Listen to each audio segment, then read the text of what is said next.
Hello അസ്സലാമു അലൈക്കും welcome back.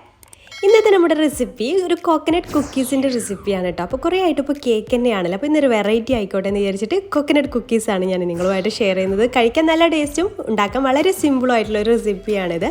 അപ്പോൾ ഇതെങ്ങനെയാണ് റെഡിയാക്കി എടുക്കുന്നത് നോക്കാം. നമ്മളിത് ബേക്കിങ്ങുമായി റിലേറ്റഡ് ആയിട്ടുള്ള ഒരു കുക്കീസ് തന്നെയാണ്. ബേക്കിംഗ് ചെയ്തിട്ടാണ് ഈ ഒരു കുക്കീസ് ഇവിടെ റെഡിയാക്കി എടുക്കുന്നത്. അപ്പോൾ വീഡിയോയിലേക്ക് പോകുന്ന മുമ്പായിട്ട് നമ്മുടെ ചാനൽ സബ്സ്ക്രൈബ് ചെയ്യാത്തവരുണ്ടെങ്കിൽ പ്ലീസ് ഒന്ന് സബ്സ്ക്രൈബ് ചെയ്യുക കേട്ടോ. അപ്പോൾ ഒന്ന് നോക്കാം. അപ്പോൾ ആദ്യം ഞാൻ അരക്കപ്പ് ബട്ടർ മെൽറ്റ് ചെയ്തിട്ട് വെച്ചിട്ടുണ്ട്. അപ്പോൾ ഞാൻ ഒരു ബൗളിലിട്ടിട്ട് തന്നെ മെൽറ്റ് ചെയ്ത് വെച്ചതാണ് കേട്ടോ. അതൊന്ന് തണുത്ത ശേഷം അതിലേക്ക് അരക്കപ്പ് പൊടിച്ചിട്ടുള്ള പഞ്ചസാര കുറേശ്ശെ ചേർത്തിട്ട് വിസ്ക് ഉപയോഗിച്ചിട്ട് ഇതുപോലെ മിക്സ് ചെയ്ത് കൊടുക്കുകയാണ്. അപ്പോൾ ഇത് മിക്സ് ചെയ്തിട്ട് നന്നായിട്ട് മിക്സ് ചെയ്യണം കേട്ടോ. മിക്സ് ചെയ്തിട്ട് ഒരു ക്രീമി പരുവാവുന്ന വരെ നന്നായിട്ടൊന്ന് മിക്സ് ചെയ്ത് കൊടുക്കണം. അപ്പോൾ ഇതുപോലെ സ്പീഡിൽ അങ്ങോട്ട് മിക്സ് ചെയ്ത് കൊടുത്താൽ മതി. ഇങ്ങനെ ബീറ്റ് ചെയ്യുന്ന രീതിയിലൊന്ന് മിക്സ് ചെയ്ത് കൊടുത്താൽ മതി. അപ്പോൾ അരക്കപ്പ് മെൽറ്റഡ് ബട്ടറും അരക്കപ്പ് പഞ്ചസാര പൊടിച്ചതുമാണ് കേട്ടോ ചേർത്തിട്ടുള്ളത്. അപ്പോൾ ഇതാ നല്ല ക്രീമി രീതിയിലായിട്ടുണ്ട്. ഇനി അതിലേക്ക് ഒരു കപ്പ് മൈദയാണ് ചേർത്ത് കൊടുക്കുന്നത്. പിന്നെ അതിലേക്ക് അരക്കപ്പ് ഡെസിക്കേറ്റഡ് കോക്കനട്ടാണ് ഞാൻ ചേർത്ത് കൊടുക്കുന്നത്. ഇത് ഹോം മെയ്ഡ് ആയിട്ടുള്ള ഡെസിക്കേറ്റഡ് കോക്കനറ്റാണ്. അപ്പോൾ റോസിക്കേറ്റഡ് കോക്കനറ്റ് വീട്ടിൽ ഇങ്ങനെ സിമ്പിളായിട്ട് ഉണ്ടാക്കിയെടുക്കാം എന്നുള്ളൊരു വീഡിയോ ഞാൻ കുറേ മുന്നേ അപ്ലോഡ് ചെയ്തിട്ടുണ്ട്. അതിൻ്റെ ലിങ്ക് ഞാൻ ഡിസ്ക്രിപ്ഷൻ ബോക്സിൽ കൊടുക്കാം കേട്ടോ. അപ്പോൾ അതൊരു അരക്കപ്പ് ചേർത്ത് കൊടുത്തിട്ടുണ്ട്. പിന്നെ അതിലേക്ക് 1/2 ടീസ്പൂണ് ബേക്കിംഗ് പൗഡറും ചേർത്ത് കൊടുത്തിട്ടുണ്ട്. എന്നിട്ട് ഇത് നന്നായിട്ടൊന്ന് മിക്സ് ചെയ്ത് കൊടുക്കുക. അതിനുശേഷം നമുക്കിതിലേക്ക് പാല് എത്രത്തോളം ആവശ്യമുണ്ടോ അതിനനുസരിച്ച് ചേർത്ത് കൊടുക്കണം. അപ്പോൾ ഞാൻ 1-2 ടേബിൾ സ്പൂൺ മതിയാവും. സാധാരണ ഈ ഒരു അളവിലേക്കാണെന്നുണ്ടെങ്കിൽ 1-2 ടേബിൾ സ്പൂൺ മതിയാവും. അപ്പോൾ ഞാനിവിടെ 2 ടേബിൾ സ്പൂൺ പാലാണ് ഒഴിച്ചു കൊടുത്തിട്ടുള്ളത്. എന്നിട്ട് നന്നായിട്ടൊന്ന് മിക്സ് ചെയ്ത് നോക്കുക. എന്നിട്ട് കൈ വെച്ചിട്ട് ഇങ്ങനെ കുഴക്കാൻ പാകത്തിലാവുന്നത് ആ രീതിയിലാവണം കേട്ടോ. ഇതുപോലെ ആവണം.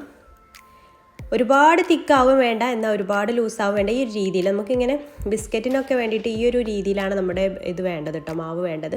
എന്നിട്ട് നന്നായിട്ട് കുഴച്ചെടുത്തിട്ട് നമുക്കിത് ഇഷ്ടമുള്ള ഷേപ്പിൽ നമുക്കിത് ബോളാക്കി എടുക്കാം. അപ്പോൾ ഞാനിതുപോലെ ബട്ടർ പേപ്പറൊക്കെ വെച്ചിട്ട് ഈ ഒരു ബേക്കിംഗ് ടിന്നിലാണിത് ചെയ്തെടുക്കുക. 12 ഇഞ്ചിൻ്റെ ഒരു ബേക്കിംഗ് ടിന്നിലാണിത് ചെയ്തെടുക്കുന്നത്. അപ്പോൾ ഞാനിതുപോലെ ആദ്യം ഒന്ന് ബോളാക്കിയെടുത്ത ശേഷം കൈ വെച്ചിട്ട് ജസ്റ്റ് ഒന്നിങ്ങനെ പരത്തി കൊടുക്കുന്നുണ്ട്. സൈഡൊക്കെ ഒന്ന് ലെവലാക്കി കൊടുക്കുന്നുണ്ട് ഒരു കുക്കീസിൻ്റെ രൂപത്തിൽ. അപ്പോൾ ഞാനിത് ഓവളിലാണ് കേട്ടോ ബേക്ക് ചെയ്തെടുക്കുന്നത്. അപ്പോൾ ഓവളിലോ അല്ലെങ്കിൽ നോൺ സ്റ്റിക്ക് പാനിൽ ഇറക്കി വെച്ചിട്ടോ അല്ലെങ്കിൽ വേറെ പാത്രങ്ങൾ സാധാരണ കേക്കൊക്കെ ബേക്ക് ചെയ്യുന്ന രീതിയിൽ ചെയ്തെടുത്താൽ മതി. എന്നിട്ടിത് നമ്മുടെ ഡെസിക്കേറ്റഡ് കോക്കനട്ടിലൊന്ന് കോട്ട് ചെയ്തിട്ടാണ് വെച്ച് കാണാനൊരു ഭംഗി കിട്ടാൻ, നിർബന്ധമൊന്നുമില്ല, കാണാനൊരു ഭംഗി കിട്ടാൻ വേണ്ടിയിട്ട് ഡെസിക്കേറ്റഡ് കോക്കനട്ടിലാണ് വെച്ചു. പിന്നെ മേലൊക്കെ വേണമെന്നുണ്ടെങ്കിൽ നിങ്ങൾക്ക് കാഷ്യൂസോ അല്ലെങ്കിൽ ചെറിയോ ഒക്കെ വെച്ചിട്ട് ഡെക്കറേറ്റ് ചെയ്യാവുന്നതേ ഉള്ളൂ കേട്ടോ. അതൊന്നും ഇപ്പോൾ ഞാൻ ചെയ്യണില്ല. അപ്പോൾ എല്ലാം ഇങ്ങനെ ചെയ്തെടുത്തിട്ടുണ്ട്.